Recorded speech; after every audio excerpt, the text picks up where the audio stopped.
वज़ीर आज़म चीन के 2 रोज़ा दौरे पर रवाना हो गए। चीनी क़यादत से CPEC पर पेशरफ से मुतालिक बातचीत होगी। CPEC मनसूबा लोगों का मयार जिंदगी बुलंद करेगा। शहबाज शरीफ का ट्वीट। इमरान खान बंदूक और खूनरेजी की धमकियां दे रहे हैं। एलानिया मार्शल लॉ लगाने का मुतालबा किया। हुकूमत को धरने से निमटना आता है, शहरियों का तहफ़्फ़ुज़ करना जानती है।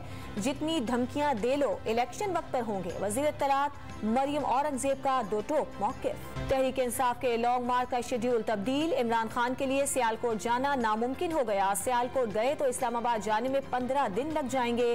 तमाम इदारों को आवाम का फैसला तस्लीम करना पड़ेगा। फवाद चौधरी की प्रेस कॉन्फ्रेंस। हुकूमत की जानिब से PTI का मार्च रोकने की तैयारियों पर तहरीक इंसाफ की क़यादत ने जवाबी कार्रवाइयों से खबरदार कर दिया। खैबर पख्तूनख्वा हुकूमत के वज़रा ने साफ बता दिया, पुरअमन रहेंगे लेकिन दिफा के लिए लाइसेंस याफ्ता असलहा भी साथ लाएंगे। इस्लामाबाद पुलिस ने रंग और मिर्चें फेंकने वाली गन के इस्तेमाल का प्लान तैयार कर लिया।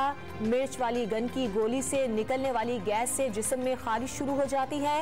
रंग फेंकने वाली गन से निशान लगने के बाद मुजाहिरीन की गिरफ्तारी में आसानी होगी। आधा इस्लामाबाद रेड जोन में तब्दील कर दिया गया।